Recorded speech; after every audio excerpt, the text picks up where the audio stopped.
That can only be the Hammond organ, man. That can only be the Hammond organ. See, it's when you did that, mate, with the old tremolo bar there. Yeah, that's Hammond organ, mate. Hammond? Yeah. Hammond organ, mate. I wish I could play. Yeah. Hammond. Easy, man. Just easy? Well, you just do that and do this and it comes, Just that man. simple. I reckon so.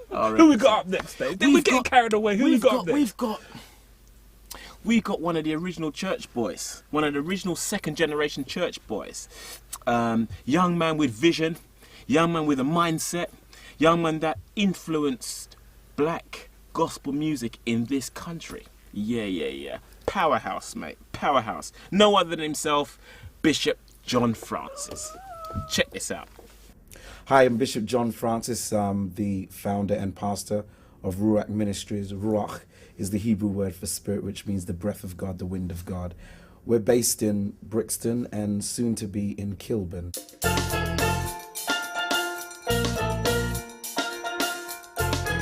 What it was like for me growing up as a pastor's son, my dad was a bishop. He was a very strict person. Coming straight from the Caribbean, they believed in holiness, and so we had to live a certain way, behave a certain way, dress a certain way. You couldn't come to church without, a shirt and a tie. You had to have a suit on, and you really had to live the life of a Christian. I was fortunate. I lived on top of a church, so church wasn't far for me. It was literally walking downstairs.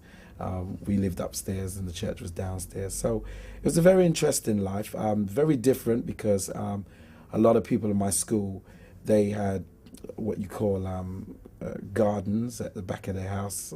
I didn't have a garden because the church took up the garden. And so for me, my whole life, my entire life revolved around church.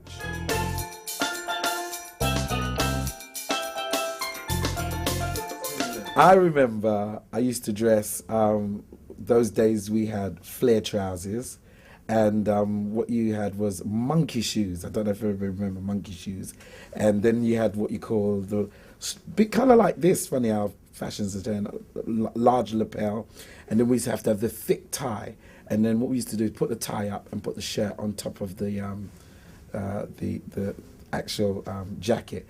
And, you were cool then. That was how you dress in those days, and yeah.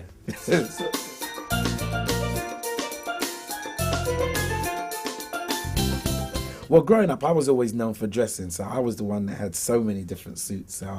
When I came to the point of learning how to dress for myself, I had like cream suits. That was like, hip to have a cream suit, and I'd have different, in-going things. And as the style kept changing, because there's one time monkey shoes was in, and then afterwards, then you had what you call winkle pickle shoes and gold tip shoes. Now those were the ones, when you had a gold tip at the end of the shoes, you were happening then. So I was always trying to keep up with what they call the trenders those days. And then, everybody tried to look like Michael Jackson because we had afros, and you tried to see who could have the biggest afro, what have you. Although you weren't allowed to plait your hair, even though I did plait my hair because they told men wasn't supposed to do that. So I kind of plait my hair without my dad seeing, and then combing it out quickly because, in order to maintain that afro. Yeah, man, those were the days.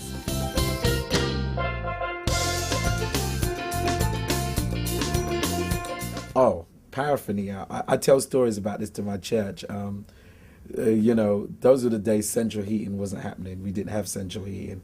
It was the paraffin heat, and the paraffin was like a major commodity in every black parent's home, black people's home, because that's how we boiled the kettle on there, and you would kind of dry some of the clothes. You had one of them racks, and you put it near the paraffin heater.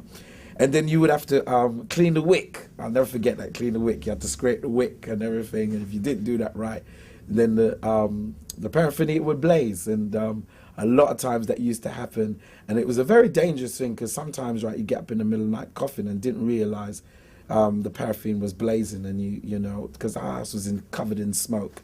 Those were the days when it was really different, not like how it is today. I try to tell my children about that. And when I grew up, we didn't even have a proper bath. We had a little sort of a basin, and so we would actually boil the kettle on there, pour the water in the basin, cold water, and that's what we had. It was one of them big old things, and that's how we used to wash ourselves. And and that every person needed a paraffin heater.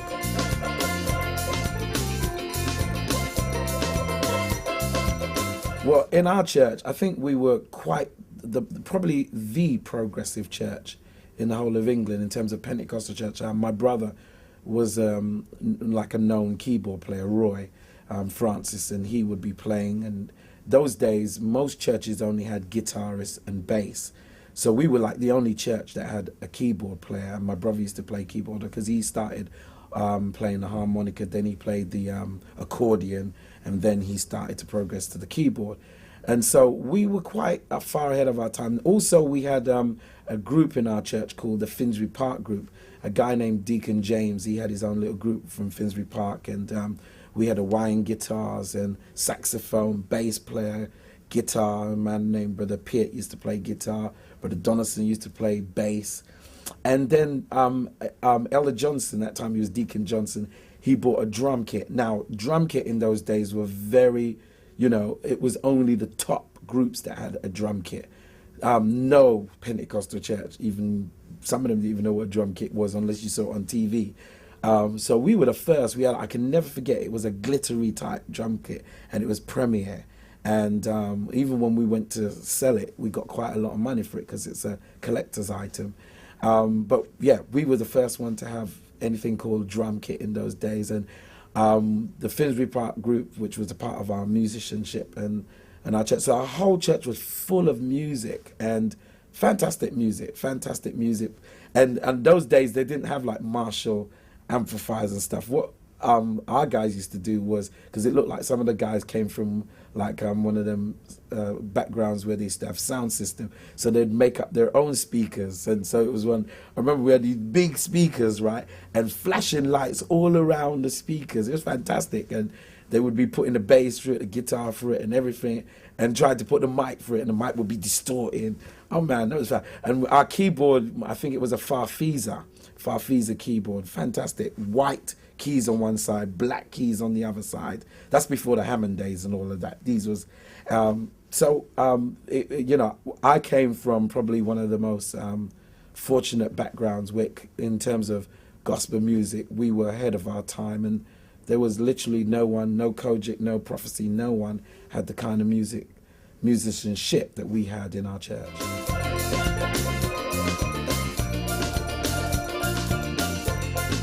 Well, when we were growing up, it's really funny. Anything that sounded reggae, they call it rags. So you can't play no rags in church. So it was really strange because when we went up north, our north churches, like Birmingham churches, Luton church, they would be playing reggae. And it was really good. But when we came to London, they were like, no, those are rags. And it was like, well, because those days, it was really, the church was kind of a bit different. Sacred music for them was country and western, and so we almost like was kind of speaking against our own music. However, our church, right, we had it was kind of, our music was kind of like, it was kind of that kind of very rhythmic kind of thing, and we had, you see, Deacon James, who was kind of like the main musician, he played banjo, so everything was, because most of those guys used to play banjo back in the West Indies for their dance. That's how they used to have their dance. So all of that kind of music influence was us. So we was a little bit more sophisticated, if I should say, than a lot of churches. And then when the other younger generation came, and then we got to we got the reggae thing, and they couldn't really say anything because the North churches, that's what they were playing. So we were quite all-rounder in terms of music.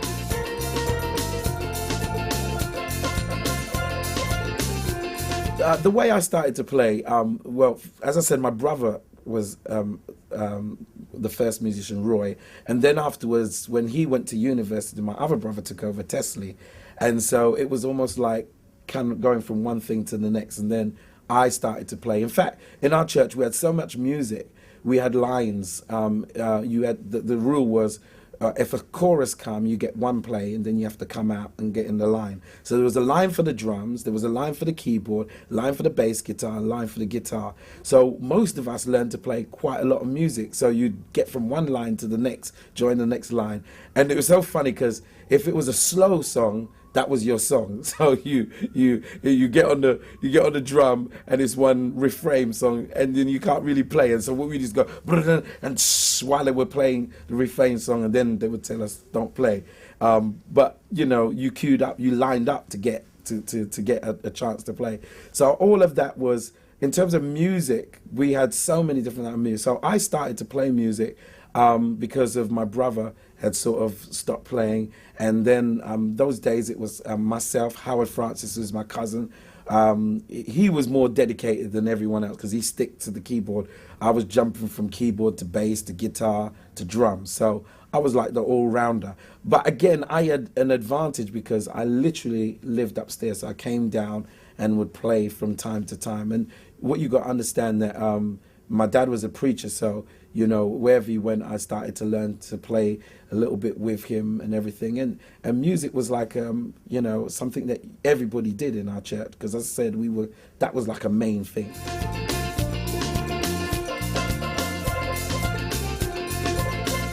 Well, the Hammond came into picture. What happened was I would be playing, keyboard, and I loved it. And I would, in fact, if I be honest, I used to visit Latter Rain Outpouring Revival, and then I used to see Basil playing an organ. I thought, yeah, he plays real good. And then I also went to Kojic, and when I went there, I think it was Bishop Payne's church in Kentish Town, and then you had Simon Wallace's brother. His name's left me right now. Doug, that's right. Please forgive me, Doug, for forgetting your name. Doug was playing, and then I realized there was this other box in the background, and he was pressing this box, and the thing was turning around, and it was slowing down and what have you.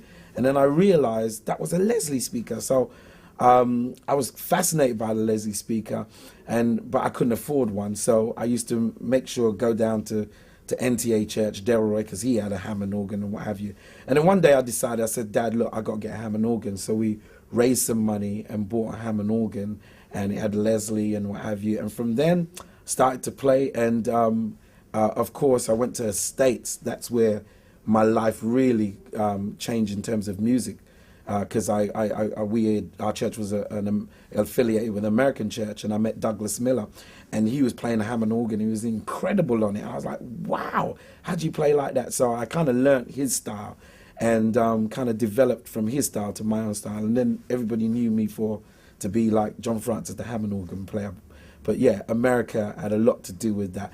Those guys like Basil, seeing them, they kind of introduced me to it. Because when I first saw a Leslie speaker, I thought it was a heater.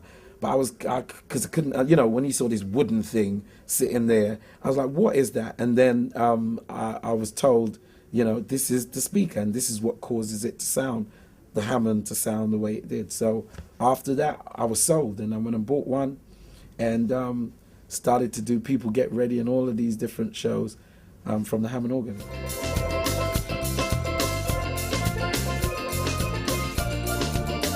There was never any rivalry with, in terms of organ, with Delroy, Basil, and Doug.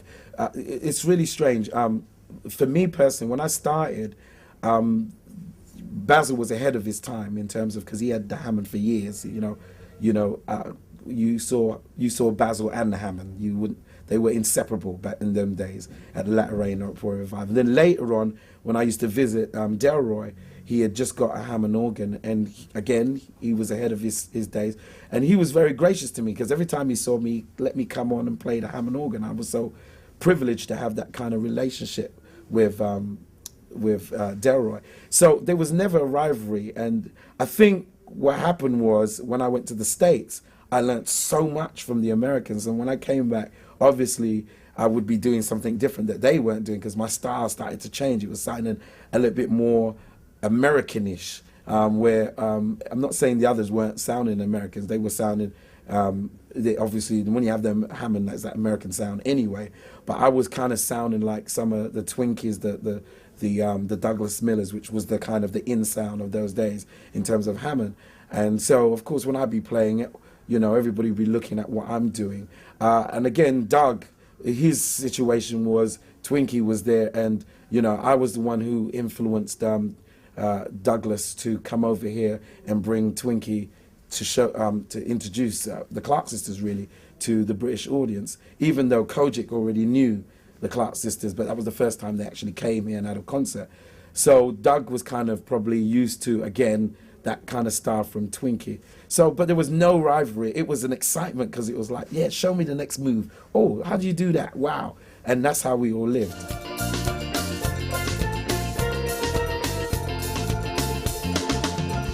You know, I think my father, I talk about my father all the time. We have one of the fastest growing churches, and I have to explain to this generation what church was like and the things that they went through and the stories my father spoke about in terms of how Pentecostalism wasn't embraced. You know, they came from the West Indies and they wanted to join in with the local churches that were happening, but was told not to come back. They were too loud.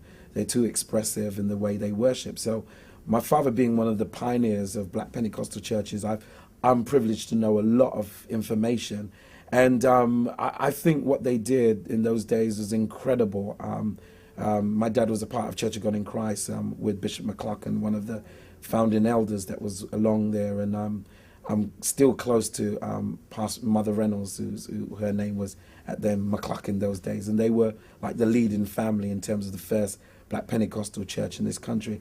And so I've got a lot of history. My father and those guys, they did a whole lot in terms of paving the way for Pentecostalism. Now we see a lot of churches, but it wasn't like that in them days. It was very hard. They told me about days having to come into the halls and cleaning feces off the ground and, you know, being thrown out of the church in snow, lights being turned off, just having such a you know, hostile treatment when they first come into the country. As you know, most of them only came over here for jobs to make a better life, and they were planning to go back. But of course, we got born in this country, and so we're the next generation, and most of them didn't end up going back. They ended up establishing ministries and churches. So I embrace those days. What God has done in my life is because of the foundation of these great people that have went through so much that now it's made it easy for us.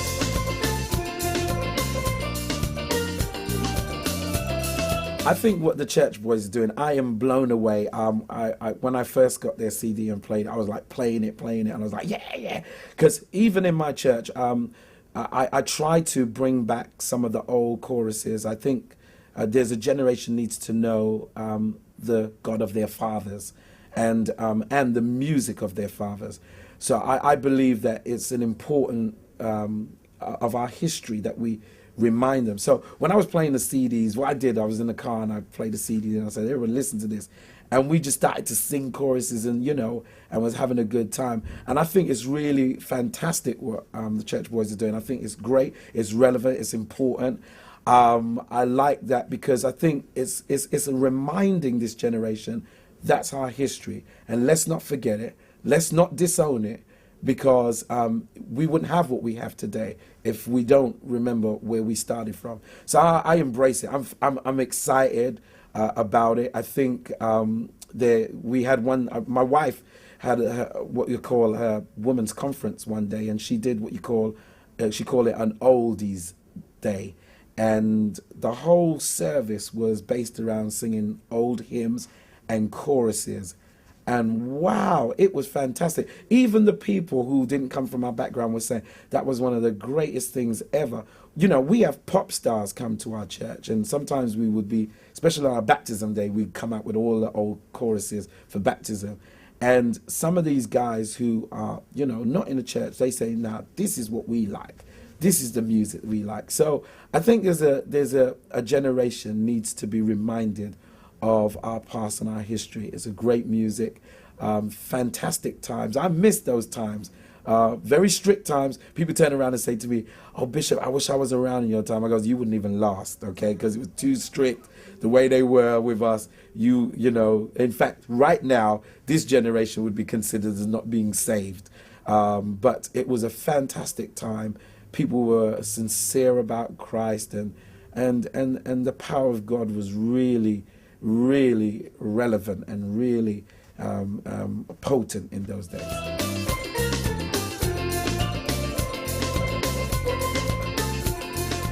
When people ask me about what advice I'd give to the generations coming up, it's so difficult because my days is different from now.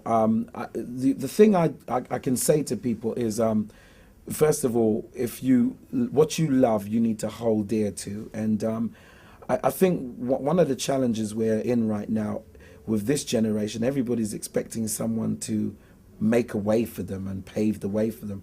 The background where I came from, no one paved no way for you. You paved the way for yourself.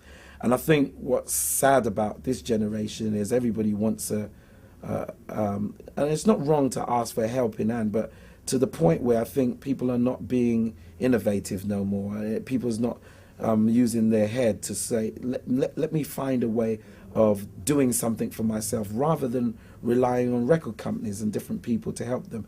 The truth of the matter, the whole music industry is suffering because of the change from LPs, CDs, now into iPods and downloads. So everything is changing. So I think people's got to be very creative and grab onto technology. And I think if you're called for the ministry of music, I think you need to go out your way to study now, to know what you're doing, spend more time recording, spend more time being serious about what you're called to do, and don't rely on people to help you. There's so much creative that the world has changed.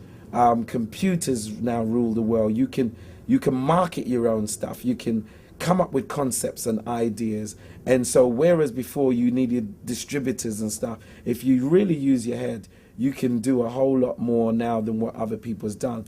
See, I right now, if I was to get back in the music industry, there's so much things I could do and would do, and I wouldn't rely on no record company. I wouldn't rely on anyone because there's a mass people out there who wants to hear your music. When we started, I was in inspirational choir, and one of the things we did, we went and done polytechnics, and we did balls and went into schools and stuff like that, and that's how we kind of developed ourselves. And our biggest audience wasn't church audience, they were non-church audience, because we went out into the community and sang, and people liked gospel music. I didn't have to dilute anything and sing songs.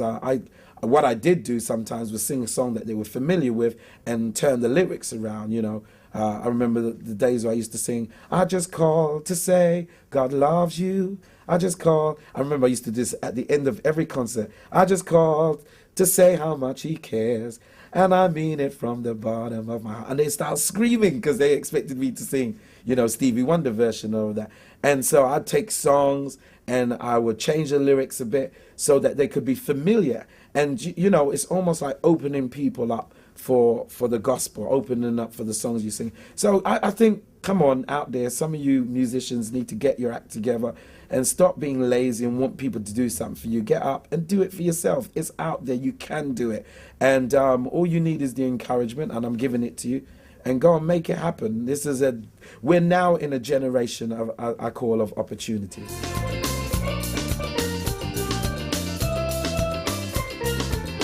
My favorite song, I was a James Cleveland fan at the beginning. That was what I was into. And I used to things like, "Give it to me, I'll bear it.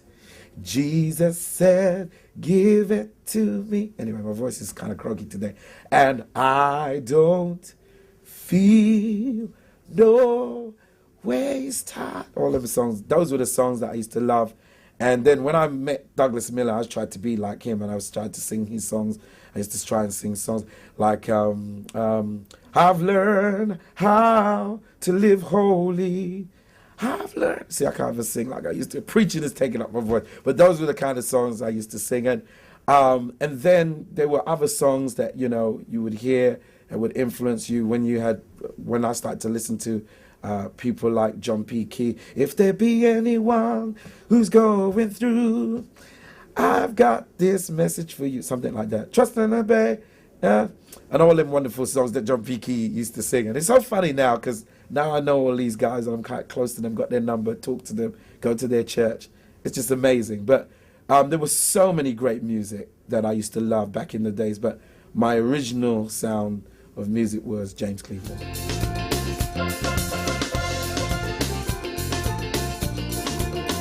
What is my musical legacy? I think that's for someone else to say, but okay.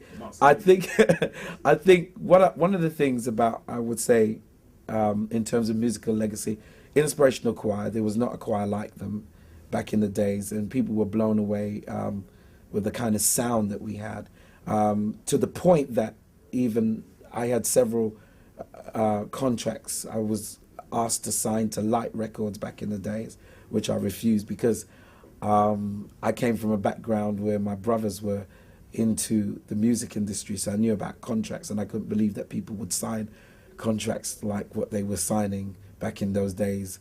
So I refused to sign with Benson, Light. So I could have been on the mainstream with all the big guys back in those days because my choir had a unique sound. And I remember the A&R from Benson Records flew over to see us, to hear us, and to sign us. And so we could have gone that way, but I think because I knew so much about the music industry and contracts, I felt, there's no way I'm signing that contract. And it's amazing because I grew up to find out some of these great guys that we held in high esteem, and I still held in high esteem musically, signed contracts like those. And we bought their music, we loved their music, we sing their songs, but a lot of them never made no money from their records. I speak to them even today, and some of the songs we sing, and I don't want to mention names, they were touring and pulling in fantastic crowds, and people were singing their songs, but they were not making any money. The only money they were making was of the concerts. So I think the legacy I would like to know that I've left is I left a choir that had an incredible sound. Again, People Get Ready was one of the greatest opportunities for a lot of people, groups in the day. I presented a gospel show.